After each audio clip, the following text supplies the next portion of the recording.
Halo teman-teman, kita bertemu kembali di dalam channel YouTube saya, Januari Siwotang, sebuah channel YouTube yang fokus di bidang ilmu hukum, dunia kampus, dan juga dunia literasi.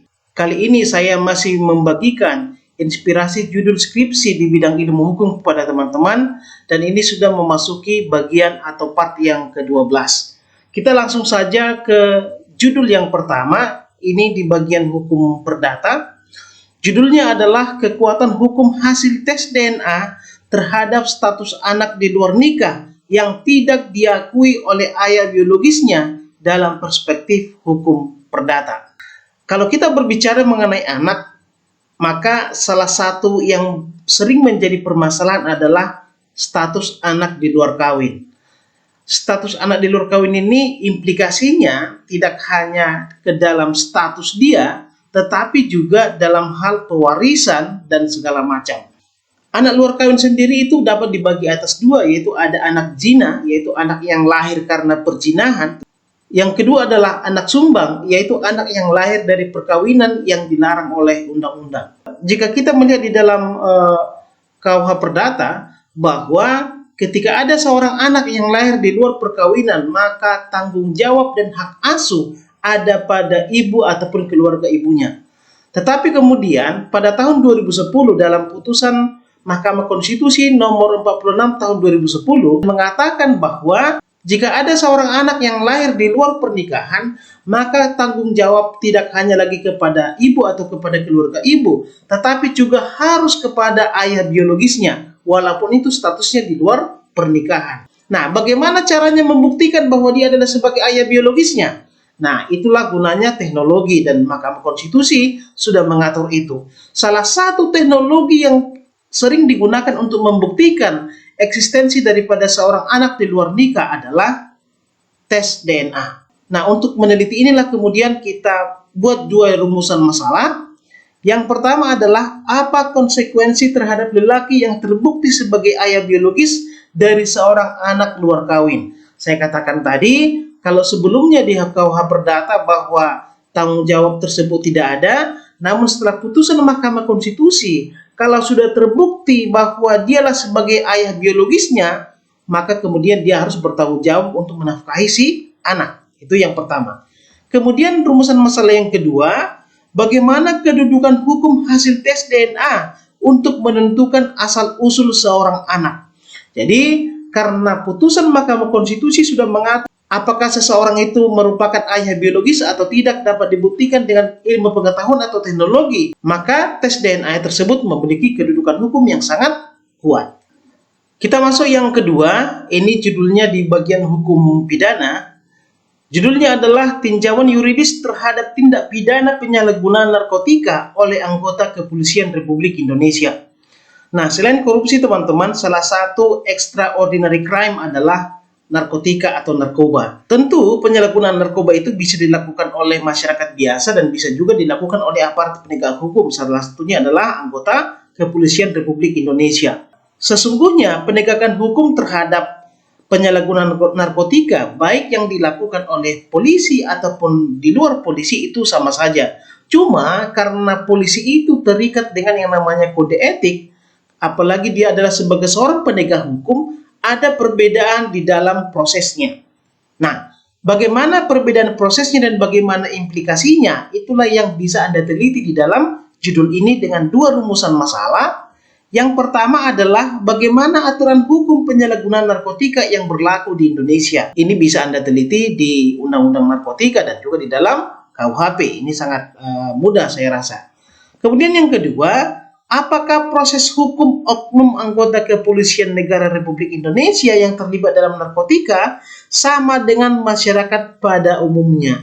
Jawabannya tentu tidak sama. Cuma yang menarik untuk dikaji adalah di mana perbedaannya. Nah, sebagai clue kepada Anda bahwa perbedaan penanganan terhadap masyarakat biasa dan kepolisian adalah bahwa di kepolisian itu saya katakan tadi ada kode etiknya. Selain diproses secara hukum, maka seorang anggota kepolisian yang melakukan penyalahgunaan narkoba itu juga akan diproses secara etika. Proses secara etika ini nanti akan menentukan apakah si polisi tersebut akan diberhentikan dengan tidak hormat atau diberhentikan dengan hormat. Itu berimplikasi nanti bagaimana eksistensi dari si polisi tersebut, apakah masih menerima dana pensiun atau tidak. Nah, ini yang bisa Anda kaji kemudian bagaimana hubungan antara sidang etik dengan sidang perkara hukum pidananya. Oke, kita masuk ke judul yang ketiga. Ini saya rasa bisa Anda tarik dalam bidang hukum pidana, bisa juga dalam hukum perdata. Pidananya di sini karena adanya pemalsuan dokumen, sedangkan yang perdatanya karena adanya pembatalan perkawinan. Oke? Nah, judulnya adalah tinjauan yuridis terhadap terjadinya pembatalan perkawinan karena pemalsuan identitas. Studi putusan nomor 2447/2015/PDTG Medan. Sekilas mengenai kasus ini teman-teman. Jadi di Medan itu ada seorang laki-laki yang sesungguhnya dia sudah memiliki istri, lalu kemudian dia menikah lagi dengan perempuan yang lain, dan di dalam statusnya dia mengatakan bahwa dia adalah duda mati. Tentu kalau sudah seseorang yang duda mati tidak perlu lagi mendapatkan izin dari pengadilan ketika akan menikah. Ternyata kemudian terbongkar boroknya bahwa dia bukan seorang duda mati tapi memiliki istri secara sah. Nah, kalau kita merujuk ke dalam pasal 27 Undang-Undang Nomor 1 Tahun 1974 tentang perkawinan, maka di sana dikatakan seorang suami dapat menikah dengan perempuan lain sebelumnya kalau dia sudah mendapatkan izin dari pengadilan. Artinya kalau seorang suami berarti dia sudah memiliki istri yang pertama. Nah, si laki-laki ini kemudian melakukan pemalsuan identitas. Nah, yang menjadi menarik di sini adalah bagaimana implikasinya. Implikasinya tentu bahwa perkawinan itu akan menjadi batal. Itu implikasinya terhadap si calon istri yang kedua. Sedangkan bagi si laki-laki atau bagi si suami, ini menjadi implikasinya ada dua, perkawinannya batal, dan yang kedua adalah dia bisa dikenakan pidana.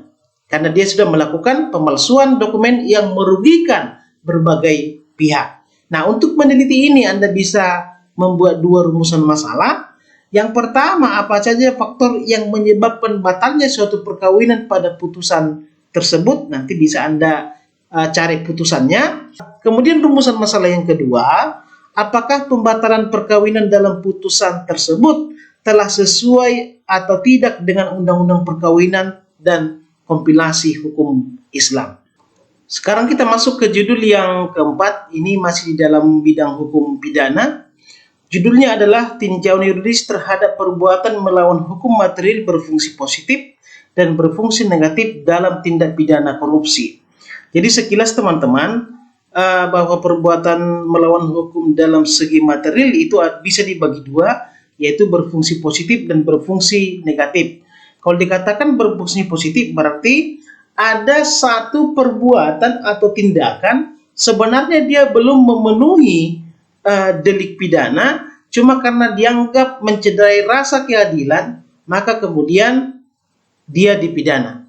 Lalu kemudian perbuatan melawan hukum yang berfungsi secara negatif adalah ada satu tindakan, sesungguhnya tindakan tersebut sudah memenuhi delik-delik pidana, unsur-unsurnya sudah terpenuhi, tapi karena hal tersebut dirasa tidak mencederai rasa keadilan masyarakat, maka kemudian dia tidak dipidana.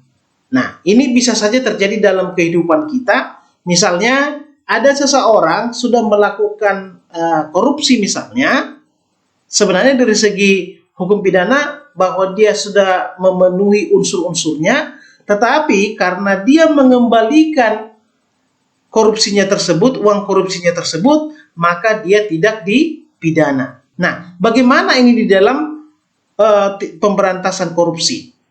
Oke, ada beberapa kasus nanti yang terkait dengan ini, maka untuk menyelesaikan ini Anda bisa menggunakan dua rumusan masalah. Yang pertama adalah bagaimana perbuatan melawan hukum material berfungsi positif dan berfungsi negatif dalam tindak pidana korupsi. Tadi sudah saya jelaskan itu, tinggal nanti Anda tambahkan contoh-contoh kasusnya. Terus kemudian yang kedua, bagaimana idealnya tindakan penegakan hukum terhadap perbuatan melawan hukum material berfungsi positif dan berfungsi negatif dalam tindak pidana korupsi. Jadi bagaimana seharusnya? Misalnya, adanya surat edaran Mahkamah Agung kalau saya tidak salah bahwa kalau korupsi di atas sekian, dia tidak perlu dihukum, tinggal mengembalikan uangnya saja. Kalau ada aturan seperti ini bagaimana? Ini kan termasuk di dalam perbuatan melawan hukum secara material dalam fungsi negatif. Sedangkan material yang berfungsi positif kan itu bertentangan dengan asas legalitas, ya, bahwa tidak ada satu perbuatan dipidana kalau belum ada peraturan yang mengatur tentang itu. Jadi kalau bisa di dalam rumusan masalah yang kedua ini, Anda mencari titik temu antara yang berfungsi negatif dengan yang berfungsi positif. Sekarang kita masuk ke judul yang kelima, ini di dalam bidang hukum perdata. Judulnya adalah penerapan asas itikat baik pada perjanjian kerjasama endorsement pada online shop dengan selebriti Instagram bla bla bla di kota bla bla bla.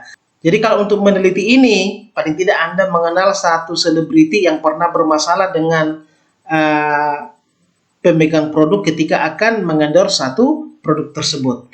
Kalau Anda baca di dalam pasal 1338 KUH Perdata, di sana dikatakan bahwa asas etikat baik itu adalah landasan di dalam melakukan perjanjian. Tetapi kemudian peraturan-peraturan yang lain tidak menjelaskan secara lebih lanjut apa sih yang dimaksud dengan asas etikat baik itu.